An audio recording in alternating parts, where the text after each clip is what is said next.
कैसा मूड?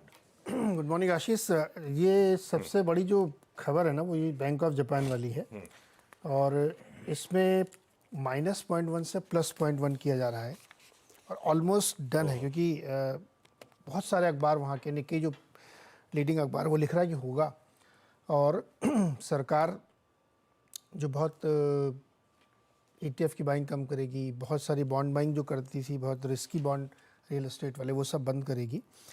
लेकिन एकदम से झटका ना लगे इसलिए वो स्लोली किया जाएगा, ऐसा नहीं सरकार एकदम बॉन्ड बाइंग बंद कर देगी। और ये इस समय में लगता है कि पूरी दुनिया के मार्केट देख रहे हैं तो ये फैसला आएगा।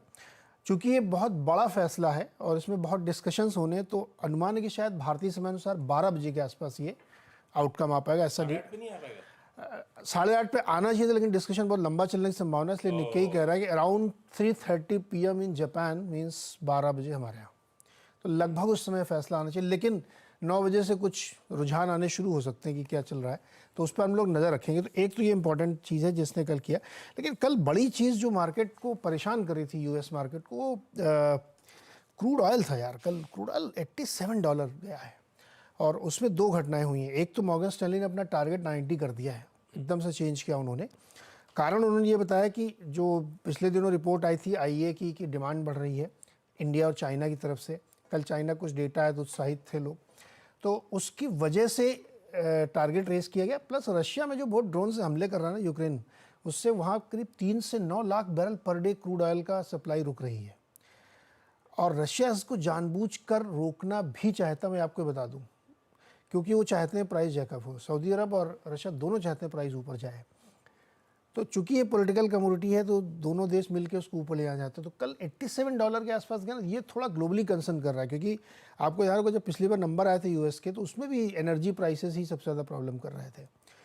तो एक कल वो दिक्कत थी मार्केट की। दूसरी टेक्नोलॉजी वाले में थोड़ा ऊपर नीचे होता रहा। कल परसों गिरे थे, कल चले, तो उससे मार्केट थोड़ा सा ऊपर गया और नैस्डैक अच्छे खासे बढ़ के आया। लेकिन एक और ओवरहैंग बना हुआ है US में। मंथ एंड में नहीं, क्वार्टर एंड में पेंशन फंड की बिकवाली होती है, तो करीब $50 बिलियन की बिकवाली होनी है। तो ये आ गया क्वार्टर एंड। हाँ, तो अभी 10 दिन और चलेगा ना ये कार्यक्रम, तो इसलिए मार्केट में ऊपर नीचे हो रहा है। साथ ही वहाँ पे एक और रूल है, जो बड़े कॉर्पोरेट्स होते हैं वो भी अपने क्वार्टर में ट्रेडिंग स्टॉप कर देते हैं एकदम, तो उसकी वजह से भी थोड़ा सा मार्केट, तो मैं कहने की कोशिश ये कर रहा हूँ कि मार्केट US का पर से बहुत तेज़ी है, वहाँ पे कोई प्रॉब्लम नहीं है।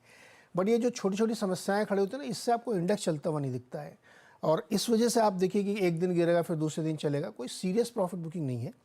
और एक तीसरी इंपॉर्टेंट चीज़ है कि कल एनवीडिया ने एक चिप लॉन्च किया है जो अभी तक जो उनका चिप था उससे करीब 3-4 टाइम्स फास्टर, और वो एक कॉन्फ्रेंस चल रही है उसमें लॉन्च किया उन्होंने और वो बहुत गेम चेंजर है। वो सारे दुनिया की बड़ी कंपनी उसी को लेती है, उनके वेंडर्स हैं वो। तो एनवीडिया पे ध्यान रखना चाहिए आने वाले समय में। आप कहोगे अब स्टॉक क्यों नहीं चला? स्टॉक क्यों इसलिए नहीं चला क्योंकि सबको डिस्काउंट दिया है उन्होंने, सबको मालूम था कि ये लॉन्च होने वाला है, डेट वेट सब शेड्यूल थी। बट वो चिप बहुत गजब की चीज़ है पूरी दुनिया के लिए, तो मुझे लगता है गेम चेंजर वो भी एक है, इसलिए एनवीडिया पे नज़र रखनी चाहिए अगले 2-4 दिन तक। ये सब है भाई, ठीक है। आप सबसे इंपॉर्टेंट हो गया आज के लिए तो बैंक ऑफ जापान 17 साल से ब्याज दरों में बढ़त नहीं करी थी, मॉनेटरी ईजिंग थी।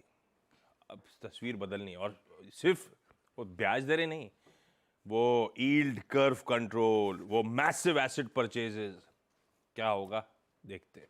होना है आज की मीट में अनाउंस कर दें या सब्सिक्वेंट में, ये पता नहीं, पर ज्यादातर सब मान रहे हैं आज कुछ ना कुछ अनान आने हैं। तो देखते हैं। BOJ अभी तक क्या था, शेर आया आता नहीं था, पता नहीं इसलिए बाजार डरा नहीं हुआ, लेकिन है बहुत बड़ा मूव अगर BOJ बदलने वाला अपना स्टैंड तो खैर।